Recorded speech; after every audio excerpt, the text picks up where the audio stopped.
ఏం ఎజెండా అమలు చేయాలనుకుంటున్నారు ఇవాళ హైదరాబాద్ పోలీసులు? దారుసలం ఎజెండా నడవదు, గుర్తుపెట్టుకోండి. భాగ్యనగరం మాది. భాగ్యనగరం లోపట వినాయక సాగర్ లోపట నిమజ్జనం చేయడం హిందువుల యొక్క ధార్మిక హక్కు. ఈ హక్కును ఏ శక్తి కూడా ఆపలేదు. మీరు ఆపాలని చూస్తే జరగబోయేటువంటి పరిణామాలకు ప్రజలు కోపోద్రిక్తులైతే జరగబోయేటువంటి పరిణామాలకు పూర్తి బాధ్యత ఈ ప్రభుత్వమే భరించాల్సి వస్తుంది. ఎన్ని గుండెలు మీకు? ఏ రకంగా మా యొక్క విశ్వాసాలను అవమానిస్తున్నారు మీరు? 45 సంవత్సరాలుగా మేము కట్టుకున్న ప్రజల భాగస్వామ్యంతో కట్టుకున్నటువంటి ఈ వినాయక సాగర్ లోపట మీరు వినాయకుని నిమజ్జనం కానియరా? నడవదు. భాగ్యనగరం లోపట మీ దారుసలాం ఎజెండాను నడవనీయము. నిజాం తలలు వంచి అనంత చతుర్దశి రోజున ఈ యొక్క సంస్థానం విమోచనమైంది. ఈ అనంత చతుర్దశి రోజున మళ్ళీ మీ రజాకార్ ఎజెండా తల వంచిపిస్తాము. యథావిధిగా ఇక్కడ నిమజ్జనం జరిపి తీరుతారు ప్రజలు. ఏ శక్తి కూడా అడ్డుకోలేదు. ప్రభుత్వం ఇప్పటికైనా మొండి వేష లేకుండా మీరు ఎన్ని కోర్టు తీర్పులు సాకుగా చూపెడుతున్నారు, కుంటి సాకులు చూపెడతా ఉన్నారు. సరైన వాదనలు వినిపించలేదు, సరైనటువంటి డాక్యుమెంట్స్ కోర్టు ముందర పెట్టలేదు. మీ యొక్క హిడెన్ ఎజెండా తోటి వల్ల ఈ రకమైనటువంటి పరిస్థితులు వచ్చినాయి. వాటిని తొలగించాల్సిన బాధ్యత ఈ ప్రభుత్వాందే, ప్రభుత్వ విభాగాలదే. ప్రజలు మాత్రం యథేచ్ఛగా నిమజ్జనోత్సవం జరుపుకోవడానికి సిద్ధంగా ఉన్నారు.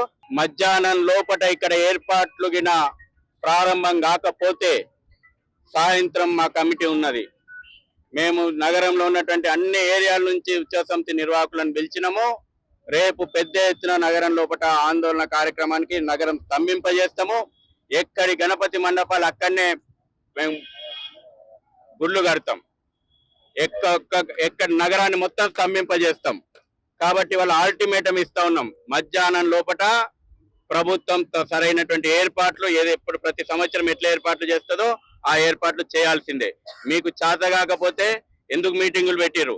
ఎందుకు చేస్తామని చెప్పిండ్రు? ప్రజలు చేసుకోవడానికి సిద్ధంగా ఉన్నాం. మీరు చేత కాకపోతే మేము చేసుకుంటాం.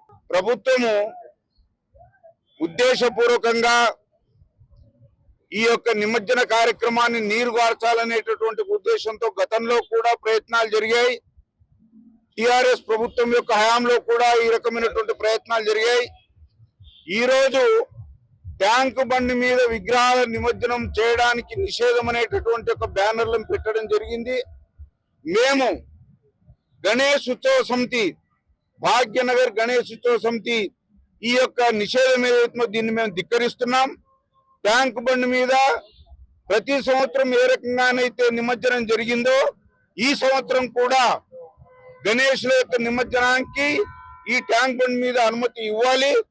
దానికి సింబాలిక్ గా మేము ఈ ఉదయం భాగ్యనగర్ గణేష్ ఉత్సవ సమితి యొక్క సభ్యులమందరం కూడా వచ్చి ఇప్పుడు గణేషుని నిమజ్జనం చేయడం జరిగింది. మేము పోలీసు వారికి, అధికార యంత్రాంగానికి తెలియజేస్తున్నాం, చెప్తున్నాం, హెచ్చరిస్తున్నాం. ఈ ట్యాంక్ బండ్ మీద మమ్మల్ని నిమజ్జనం చేయడానికి ఏదైనా అవరోధం కలిగిస్తే మొత్తము భాగ్యనగర్ లో బయలుదేరేటటువంటి ఒక గణేషులందరినీ కూడా పోలీసులు, ప్రభుత్వమే నిమజ్జనం చేసేటటువంటి ఒక పరిస్థితి ఏర్పాటవుతుంది. కాబట్టి మేము కోరుతున్నాం ఏంటంటే ప్రశాంతంగా ఈ యొక్క కార్యక్రమం జరగనివ్వండి. ఈ 2022లో కూడా అలాగే జరిగింది. గత సంవత్సరం కూడా ఇలాంటి ఫ్లెక్సీ పెట్టారు. దాన్ని భక్తులు తీసేయడం జరిగింది, నిమజ్జనం చేయడం కూడా జరిగింది. అనవసరంగా భక్తుల మనోభావాలకు వ్యతిరేకంగా హిందూ కార్యక్రమాలను అడ్డుకునేటటువంటి ఒక కుట్రతోటి ఈ రకమైనటువంటి ఒక ప్రయత్నాలు జరుగుతున్నాయి. ఈ సంవత్సరం కూడా ఈ ట్యాంక్ బండి మీద గణేష్ యొక్క నిమజ్జనము, గణేష్ విగ్రహాల యొక్క నిమజ్జనం జరగాలని మేము కోరుతున్నాం. ఏ రకమైనటువంటి అవాంతరాలు కలిగించినా కూడా దానికి పూర్తిగా పోలీసు, ప్రభుత్వం